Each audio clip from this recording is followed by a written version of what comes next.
Millions of unemployed Americans struggle in a daily repetitive search for work. For the most part, any job seen is just above minimum wage and part-time, hardly enough to survive on. You are scrutinized by red tape when you apply for services such as food stamps. They look at you as if you're just a person who'd rather sit on your ass instead of doing the impossible to make things work.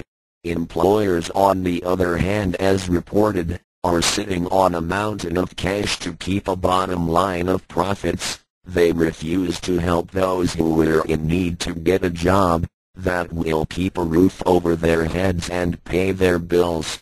They rather offer a job that will provide a meaningless option to survive on if you have a mortgage and a family. Many people feel that the unemployed are the results of their own efforts that made them fail and should be punished for it, when it's quite the opposite. Many hard-working people didn't ask that their job go overseas and asked to be laid off from their positions. Such lunacy from those who hate the unemployed. What would you rather they do when they have no job, no food, no home? Just die, as most of those haters suggest? Have we become a nation of singling out people for obsolete and termination, all in the name of greed and selfishness?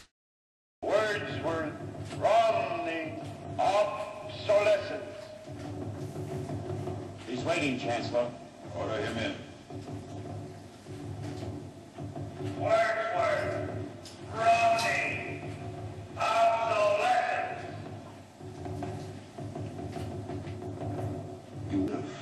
What began in the old one. It has patterned itself after every dictator who has ever planted the ripping imprint of a boot on the pages of history since the beginning of time. It has refinements, technological advances, and a more sophisticated approach to the destruction of human freedom. But like every one of the superstates that preceded it, it has one iron rule. Logic is an enemy and truth is a menace.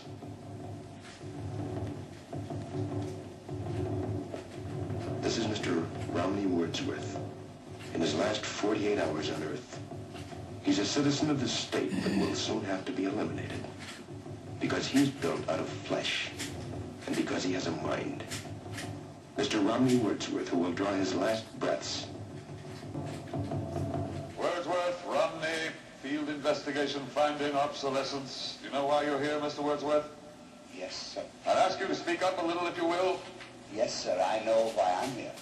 You've been under investigation, Mr. Wordsworth, for the mandatory period of 1 year and 11 months. You're found to be obsolete. The purpose of this hearing is to make a finding in the matter and make a sentence accordingly. Do you understand that? I understand that.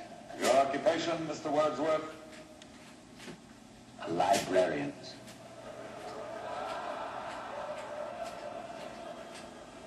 A what? A librarian, sir. Has this man had counsel? Yes, sir, he has. Are you sure he knows his rights? He's been giving orientation, sir. Mr. Wordsworth, I'm told that you've had counsel. Stand back in the light, Mr. Wordsworth.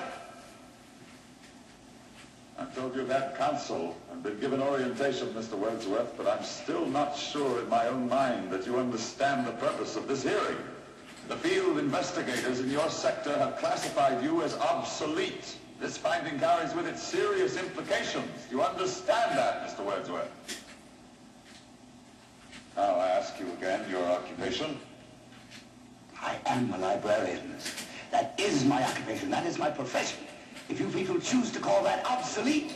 Request clarification of the term? Yes, the term, Mr. Wordsworth, you people, you make reference to the state? I make reference to the state. And you persist in declaring your occupation as being that of a librarian, is that correct? That is correct, sir. A librarian. Having to do with books. Yes, sir. Books. Since there are no more books, Mr. Wordsworth, there are no more libraries. And of course it follows that there is very little call for the services of a librarian. Case in point, a minister. A minister would tell us that his function is that of preaching the Word of God. And of course it follows that since the state has proven that there is no God, that would make the function of a minister somewhat academic as well. There is a God. You are in error, Mr. Wordsworth. There is no God. The state has proven that there is no God. You cannot erase God with an edict. You are obsolete, Mr. Wordsworth. A lie. No man is obsolete.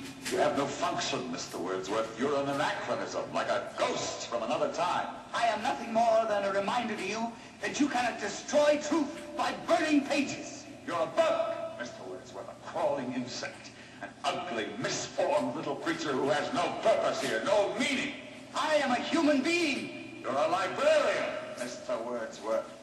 You're a dealer in books and 2-cent fines and pamphlets and closed stacks and the musty insides of a language factory that spews out meaningless words on an assembly line. Words, Mr. Wordsworth, that have no substance and no dimension, like air, like the wind, like a vacuum that you make believe has an existence by scribbling index numbers on little cards. I don't care. I tell you, I don't care. I'm a human being. I exist. And if I speak one thought aloud, that thought lives, even after I'm shoveled into my grave. Delusions, Mr. Wordsworth. Delusions that you inject into your veins with printer's ink. The narcotics that you call literature. The Bible, poetry, essays of all kinds, all of it an opiate to make you think you have a strength when you have no strength at all. You have nothing but spindly limbs and a dream. And the state has no use for your kind.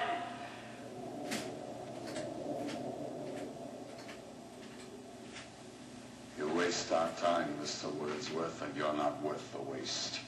Instruct him. Romney Wordsworth, step back to await the finding of this board.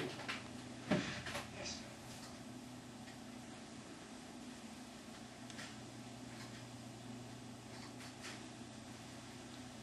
How do you find, ladies and gentlemen?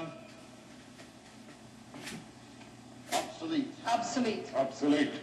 Obsolete. I concur.